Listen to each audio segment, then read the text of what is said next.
Assalamualaikum warahmatullahi wabarakatuh. Alhamdulillahirrabbilalamin wa bihi nasta'in wa ala umuri dunya waddin. Wassalatu wassalamu ala asrofil anbiya'i wal mursalin wa ala alihi wa sahbihi ajmain amma ba'du. Yang saya hormati Bapak Haji Ubaidillah selaku dosen pengampu mata kuliah pengembangan pembelajaran sejarah kebudayaan Islam dan teman-teman sekalian saya cintai dan saya banggakan. Perkenalkan, nama saya Dian Ristanti, NIM 2117120. Saya di sini akan menjelaskan biografi dari Abdullah bin Amr bin Hasan.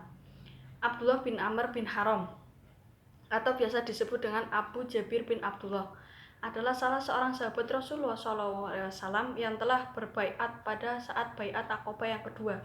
Ia diangkat oleh Rasulullah SAW sebagai wakil dari Bani Salamah yang termasuk ke dalam suku Khosraj.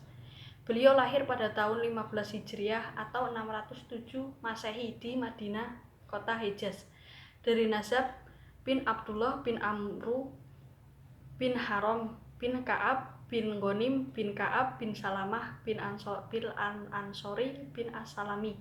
Sebelum masuk Islam, nama kecilnya itu ialah Al-As, seperti nama kakeknya, karena orang Arab memiliki kebiasaan memberi nama seperti nama kakeknya. Ketika Al-As itu masuk ke Islam, Nabi Muhammad SAW menyuruhnya untuk merubah namanya menjadi Abdullah, karena nama yang lamanya itu mengandung arti yang kurang baik. Usai baiat Aqabah yang kedua, yaitu kembali ke Madinah, jiwa, raga, harta, bendanya itu ia korbankan sebagai buktinya untuk Islam. Apalagi ketika setelah Rasulullah SAW itu berhijrah ke Madinah, maka ia itu mendapatkan nasib yang baik dengan memiliki kesempatan untuk selalu bersama dengan Rasulullah SAW baik di siang maupun malam. Ketika pertempuran yang paling menentukan, yakni pada Perang Badar Kubro dikumandangkan, Abdullah bin Amr termasuk salah satu pejuang di dalamnya yang menjadi ahlu Badar. Kemudian pada saat Perang Uhud meletus, ia pun kembali turun serta dalam kancah jihad pertempurannya tersebut. Namun, sebelum kaum muslimin itu berangkat menyongsong Perang Uhud yang penuh dengan prahara, Abdullah bin Amr bin Haram itu sempat mendapatkan firasat atas kesyahidan dirinya.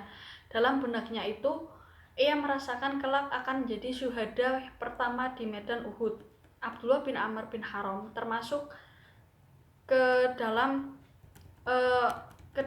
50 orang pemanah pimpinan Abdullah bin Zubair yang ditunjuk oleh Rasulullah SAW untuk menjaga garis pertahanan di atas bukit. Pertempuran itu berlangsung sangat sengit. Pasukan Quraisy dapat dipukul mundur dan mereka itu meninggalkan harta ghanimah yang terserak di medan pertempuran Uhud tersebut. Nah, dalam pertempuran dahsyat ini, Abdullah bin Amr bin Haram bersama para sahabat lainnya itu berjibaku dengan gagah beraninya mereka. Meskipun kondisi tak seimbang, sama sekali tak menciutkan nyali para sahabat. Mereka itu bertempur dengan segala kemampuan dan kekuasaannya itu demi membela agama Allah.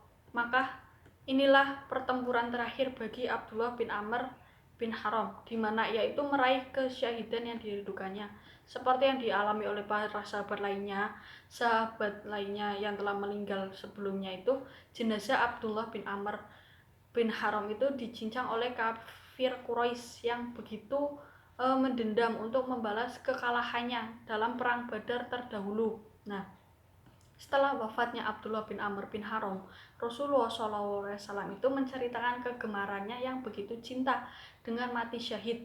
Kemudian itu menjadi asbabun nuzul turunnya Quran surat Ali Imran ayat 169 sampai 170 yang artinya, aku mendengar Jabir bin Abdillah berkata, ketika Abdullah bin Amr bin Haram terbunuh pada perang Uhud, Rasulullah SAW bersabda, wahai Jabir, maukah engkau aku kabarkan apa yang Allah Azza wa Jalla firmankan kepada ayahmu? Aku menjawab, tentu ya Rasulullah, tidaklah Allah itu berbicara kepada seseorang pun kecuali dari balik hijab, tetapi Allah telah berbicara kepada ayahmu dengan bertatap muka. Lalu Allah berfirman, wahai hambaku, memohonkanlah kepadaku, niscaya aku akan memberimu. Dan ia menjawab, wahai Robku, hidupkan aku kembali agar aku bisa terbunuh di jalanmu untuk yang kedua kalinya. Allah berfirman, sesungguhnya telah berlalu dariku bahwasanya mereka tidak akan kembali ke sana. Ia berkata, wahai Robku, kalau begitu sampaikanlah kepada orang yang berada di belakangku. Beliau bersabda, maka Allah Ta'ala menurunkan, janganlah kamu mengira bahwa orang-orang yang gugur di jalan Allah itu mati, bahkan mereka itu hidup di sisi Robnya dengan mendapatkan rezeki. Hadis riwayat Ibnu Majah. Nah, dari kisah tersebut sungguh sangat penuh hikmah yang dapat kita peroleh. Sebuah fenomena yang menakjubkan bahwa pada dasarnya itu maut adalah sesuatu yang gaib. Tak ada yang mengetahuinya kecuali Allah Subhanahu wa Ta'ala. Namun begitu mulianya para syuhada jika Allah menghendaki pengetahuan tentang maut itu bisa dimasukkan dalam firasat pada hambanya. Inilah bukti kebenaran bagi mereka para mujtahid dalam membela agama Islam. Ya, mungkin itu saja yang dapat saya sampaikan. Kurang lebihnya mohon maaf. Wabillahi taufik wal hidayah. Wassalamualaikum warahmatullahi wabarakatuh.